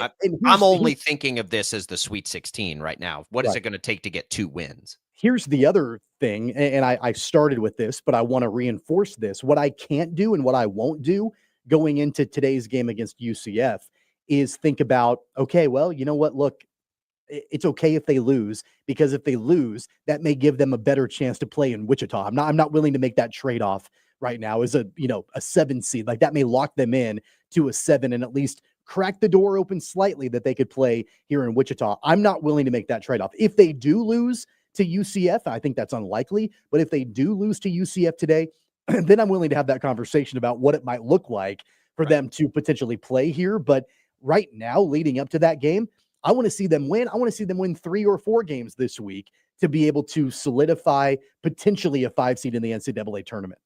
So right now, the 7s with Palm, and I don't know, again, his is just easier to look at than Lenardi's, but the 7s with Palm are BYU, Louisville, and Illinois. The 6s are Mississippi State, Arizona, Memphis, and Missouri. So, for him, KU will have to leap ahead of those teams. So I think you just set it to the side. I think you just set to the side the history, right, of teams getting placed in regions that might be unfair to the other teams, because ultimately I think how it works is, like, let's say Texas Tech ends up as the 4th best 2 seed, right? So they would be the 4th best 2 seed. Then I think in theory, you try to line them up with the best 7 seed, because the best 2 seed would get the worst 7 seed. I think that's where you get the luck of the draw mixed in there to some degree. But and then there's feel if you were Grant McCasland and you have to play Kansas in Wichita and you're the 2 seed and they're the 7 seed. How would you feel about that? I would hate it if I were McCasland. I would feel like Marquette felt when they had to play Michigan State and Columbus. But it happens, right? I'd hate it. It's a selfish thing. And again, I'm putting that to the side as just a possibility. I don't want Kansas to play poorly in the Big 12 tournament either. There is this outside chance they could still end up here, which is fun and crazy. But the point of this entire thing for me, I don't know where I want KU to end up in the tournament. I have no idea, because they're so matchup dependent and they're so like momentum proof either direction, right? They don't really gain any. It doesn't feel like this year, positive or negative. Like, just on any given day, they can play like crazy and beat anybody, and on any given day they can fall flat on their face and lose to anybody, and it doesn't really matter what's happened before or after. They're just like, everything's been that way this year to me. So you just want them to win all their games. I also think that Houston's basically, I would think, as close to locked in as a 1 seed to Wichita as possible. I would think that, but I would say that if you end up seeing Houston and Texas Tech as a 1 and 2, both in Wichita, I think that slams the door shut on Kansas playing in this market. I don't think you're going to put 3 Big 12 teams. I don't think the committee is going to do that. Yeah, there's that to consider also. So if it's Houston and A&M, that might be a little bit of a different conversation. Which is what Palm conversation. has. Right. Yeah. That might be slightly different. And right now, Palm has Tech as a 3 seed. So if Tech has a good showing in the Big 12 tournament, if they win a couple of games, and if A&M falls early potentially in the SEC tournament, then I think that hurts again the chances of Kansas playing in Wichita, because I can't imagine the committee's going to put all 3 of Houston, Tech, and Kansas all in Wichita. I don't see that happening. I don't either. And I told you my dream scenario. And again, this doesn't have anything to do with how they play this week. Just like when Selection Sunday rolls around, I think I told you my dream scenario is for them to be a 7, them to get the luck of the draw in Wichita and play A&M in the second round. I like that for Kansas to reach the Sweet 16. I think that is as good a path as they would have. The other one I like is somehow getting St. John's as a 6 to get to the Sweet 16. Those are my 2 most desirable positions for KU on Selection Sunday. And I would have to take it a step further to see who I want them to play in the first round, because you're playing an 11 or a 10, and there are really good 11 and 10s. Jerry Palm has West Virginia as a 10 in Wichita. I would love that. So, but you're not going to have at that point 4 Big 12 teams, half of the field coming from the Big 12 in Wichita. But if they're a 10, then maybe that leads to you play West Virginia in the opening round and then St. John's in the second round, because that would take you from 6-10 to 6-3. I'd love that for Kansas, right? but I would love Texas A&M in the second round. And if it's in Wichita, that's even better. That's the path I think I want. The 5s and 4s scare me to death for KU, and so do the 12s. It's wild. We'll ask Shreyas Laddha about it when we return and get the breakdown of tonight's game. That's coming up next on Sports Daily.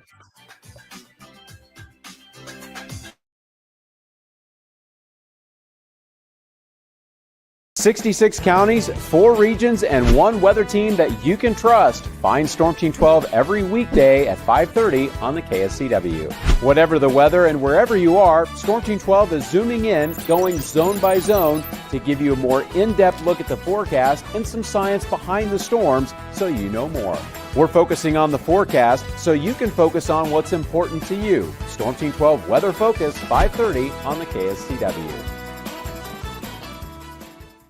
The future of television has arrived.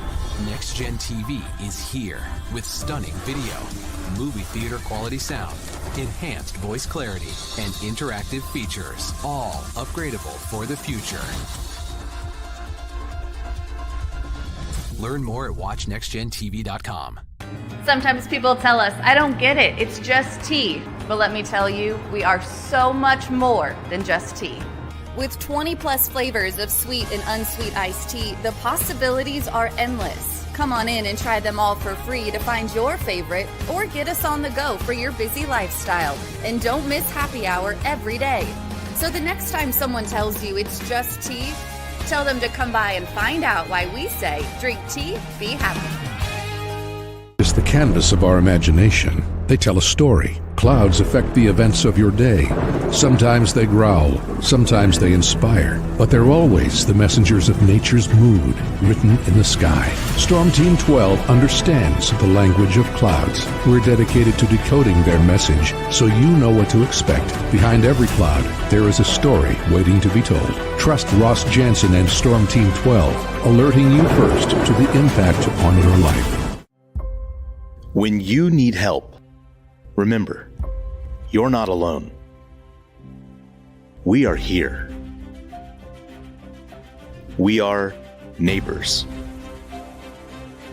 We are together. We are Kansas.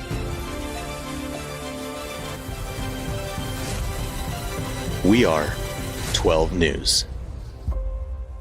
What is GMFB overtime? It's Peter, Jamie, Kyle, and Akbar breaking down the NFL 5 days a week. It's okay to be excited. It's this, that, and a whole lot of It's football for everyone. Weekdays at 10 a.m. on KSCW.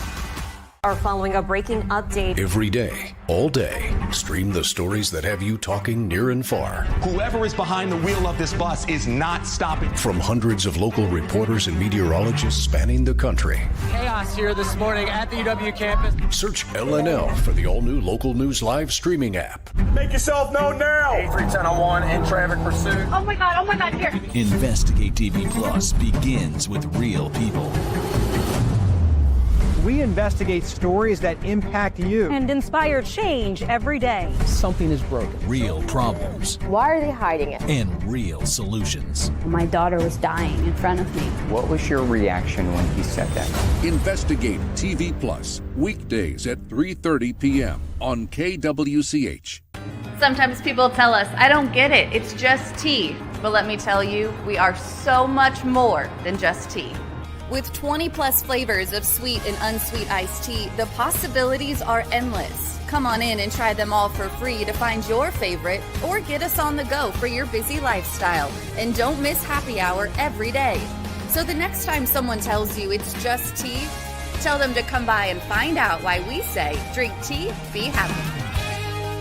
Mornings are busy. We're here to make your mornings better. We report the stories that affect you. 3 more hospital lies from contaminated apple juice just a day after the FDA issue a recall. We're here to make your mornings better. Closing east and westbound lanes of K96 for repairs. With 12 News, you're prepared for your whole day. Scattered thunderstorms across the state into the afternoon. Stay a step ahead with 12 News this morning on KWCH and KSCW.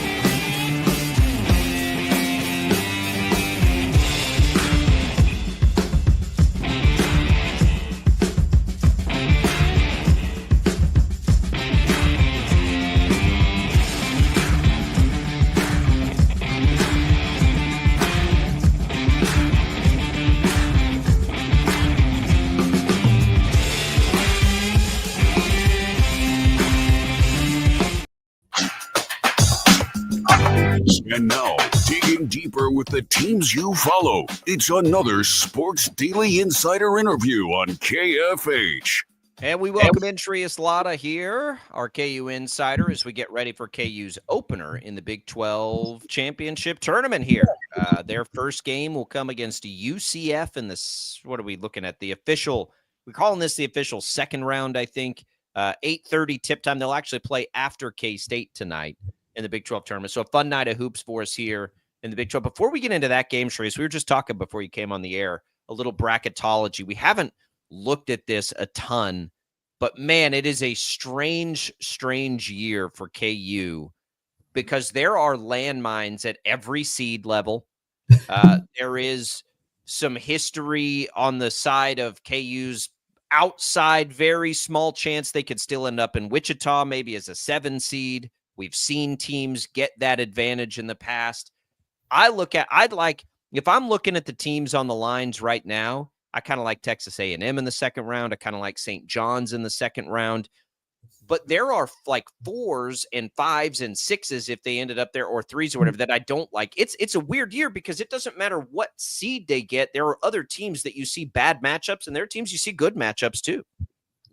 No, 100%. I mean, I think that's what happens, right? With this team being as flawed as it is, it's going to be taking the right amount of opponents, the right 2 opponents they're going to play. I think they'll win first round, whoever they play.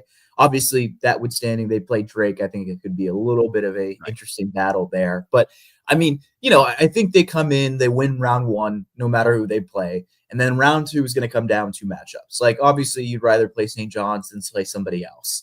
And I think for Kansas, ultimately, if they get lucky and they play Wichita, that'll be a big boost to them because we know they play typically better at a home environment, in Kansas City or now in this case, Wichita or whatever, than they would on the road anyways.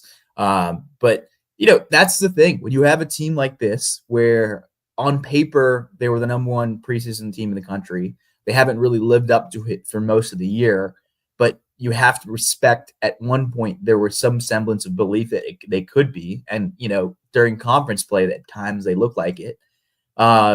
They could be dangerous. My thing with this team is I don't think their underlying metrics are going to change.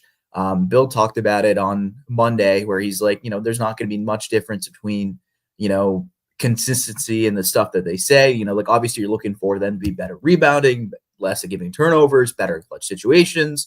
You can fix 1 or 2 of those things. I don't think you can fix all 3 of those things immediately. So I think the way it plays out, the way it could play out is best case scenario, they win 2, obviously, and then they get a favorable matchup in the Sweet 16. But I don't think there's a such thing for this Kansas team where there's a sure shot of them making it past the first 2 rounds. You know what I find really interesting about this week in Kansas City at the Big 12 tournament is there have been so many years recently even where the Big 12 tournament hasn't really mattered for Kansas. Like they're kind of locked into their seed. They kind of know like where they're going to be, like how it's all going to play out and everything. But the next 3 or 4 days, their seed line, I think, is dependent on how they perform in Kansas City. If they win, if they make it all the way to the Big 12 championship, there could be a scenario where we're talking about them potentially as a 5 seed. If they get bounced tonight against UCF, they could potentially be an 8 seed. Like that range is wild. And that's a different kind of mentality entering the Big 12 tournament than what we historically see from a Kansas team that usually is relatively locked into one of the top seeds year in and year out. How do you think that changes the way that this team and Bill Self is preparing for this tournament starting tonight? Well, I mean, remember last year, they basically just waved the white flag because Kevin McCullough and Hunter Dickinson weren't healthy. They played Cincinnati, got butt kicked, and everyone knew that was going to happen, right? This year, there's a real shot for them to at least make the semifinals. Like, I think they can beat UCF, and I think they play Arizona after that. So I think they can beat Arizona. I mean, they just did it recently. So at that point, you'd probably play Texas Tech. And, well, Texas Tech is good, but they're not unbeatable. So, you got a little bit of momentum going, which I think is a big thing. The thing that I'm trying to see with this Kansas team is consistency. I think we haven't seen throughout the season. I think since December, they're 13-11 overall, which is a little bit over 500, but nobody expected that to be the record. So I'm really curious to kind of see what they look like tonight, but also if they can get a little bit of a streak going. Not only is it going to help their NCAA tournament seeding, but you want to be able to have some belief if you're a Kansas fan that they can win multiple games in a row in a short period of time, because that's what the NCAA tournament is, right? They're going to have to do the exact same thing. If they can do it in the Big 12 tournament, it's only going to help them. I think there's a way of, playing it out that obviously, ideally, you want them to go as long and as deep as possible. But also, you don't want them playing 4 games. Like, I don't know if you want them playing 4 straight games right before you have to go to the NCAA tournament next week. I don't know if there's we see it, and we've seen it last year, right? They were gassed by the time they played Gonzaga. You hope they have enough left in the tank by the time whoever they play in the second round of the NCAA tournament. Well, that's what I was going to ask you. Like, to me, like, there are a lot of years where you'd want your team to just get a full head of steam. But we've seen an entire season where that just ain't going to happen one way or the other, positive or negative for Kansas. They haven't done that all year. They haven't had long stretches of anything. I mean, I guess the Utah trip was a 2-game stretch of really terrible basketball, but there hasn't been a lot. It's felt like to me to take from one game to the other. Yeah, I mean, it's been a lot of 500 ball. And it's hard to describe who they are game in, game out, besides, it just depends on the matchups, right? Like, I was looking at UCF, Utah, for example, and Kansas got lucky because UCF is good at scoring the ball, but they can't defend a lick. And they also are a streaky 3-point shooting team. Utah is a better team than UCF. Obviously, in the sense that Kansas avoided that matchup. But we saw earlier this month, or not this month, February, Utah won the game because they had a 4-man, they could shoot, they could switch. And that's been a real problem for Kansas, is switching on perimeter defense and, stopping big men from scoring. So UCF doesn't quite have that. They have a guard that's really, really good at scoring the ball in Keyshawn Hall. But I think Kansas avoided a opponent like Utah, and I think they should win this game. But also, like, just going back to what you were saying, does that mean anything? Like, to me, does winning against UCF and beating Arizona mean much in the grand scheme of things? No, but it's a positive sign, right? Like, if they lose to Texas Tech, I'll be like, okay, that's kind of what I expected from them, the Big 12 tournament, right? Like, they're still, middle of the pack Big 12 team. But if they beat these two teams, you have a little momentum going into NCAA tournament. But also, it's kind of what you want. Like, what you want to see from this Kansas team is, can they put together multiple games where they've won? Because we haven't seen that since January. They haven't won 3 straight games since January, right? So we've seen them win twice against bad Big 12 teams this past month, right? But it's not happened in a while. And I think that's the consistency thing. With this team, it's just not there. Maybe it happens, but I'm not going to hold my breath and say they're going to win 5 straight or 6 straight in the NCAA tournament. I think they could win 1 or 2, but I don't believe in it right now that this Kansas team can do it. Going back to senior night, Shreyas, it was a great effort from the starters for sure. I mean, the bench didn't do anything, but also it's senior day, so I know Bill Self is going to lean on his guys even more so in the home finale and all of that against a top 25 Arizona team. Hunter Dickinson had his best offensive performance as a Jayhawk. KJ Adams played really well also. And so I think that, from having those guys perform the way that they did against Arizona is great. It was also great to see Zeke Mayo start to get shots to fall again in that finale. But I would imagine that, while that's great, and while they absolutely are going to need that, not only this week, but for sure next week as well, they're going to need more than 2 bench points once they actually get into the NCAA tournament, wouldn't you say? 100%. You need a guy like Diggy Hoyt to be a folk hero like Remy Martin. I'm not saying it's going to be Remy Martin, but you need him to be his best case version of himself. Diggy Hoyt is going to be huge for this Kansas team. I mean, like, we think about it, and you look at how this offense has kind of played the last couple of weeks. KJ Adams and Hunter Dickinson had really 4 or 5 good game stretch. Zeke Mayo and DeJuan Harris have not been good until senior day. on offense. So if Zeke Mayo is back to form, KJ Adams is trending upwards, Hunter Dickinson is playing the best ball he's played in a Kansas Jayhawk uniform. Those are three very good things. You throw in a Diggy Coit 10, 15 points off the bench if you can get that. Maybe Storr gives you 5-6 points. I mean, I don't know. I don't expect anything from him. And, Ryland Griffin gives you another 7, 8, 10, 15, whatever, depending on the game points. Kansas is that much more dangerous. I think the issue that I have with this Kansas team is the streakiness is just there. Even on their defense, which is ranked 5th in the country, they have games where they look like they've never played together before. Halves. And I'm just sitting there like, how are you giving up 14 threes to Texas Tech in a half and then give them 3 the next half? Like, what changed? I know they stopped trapping the post, but come on, that can't be the only reason why Texas Tech hit 14 threes on your head, So this is like predicting what this Kansas team is going to do in the NCAA tournament or the Big 12 tournament is almost like a futile task. I need to see them do something consistent for me to make a real prediction because they haven't shown consistency one way or the other. I think that's like the crux of it for me. Like, it doesn't even matter what they do in one game. What are we supposed to do? Say, oh, now they figured it out? Because like that we know that's not the case. We've had a whole season to learn that's not the case, right? You have this unpredictability for a top end team that is so like the unpredictability is so wild. They can beat Houston or they can give up 60 to Baylor in the second half. Like that, it is the range of outcomes is literally anything. Like they beat Duke. They beat Michigan State. They should have beat Houston once and almost beat them twice. And then they have these dud games. So I don't know what we're supposed to take away from any of this stuff in the Big 12 tournament this week. I just don't know how much it actually means.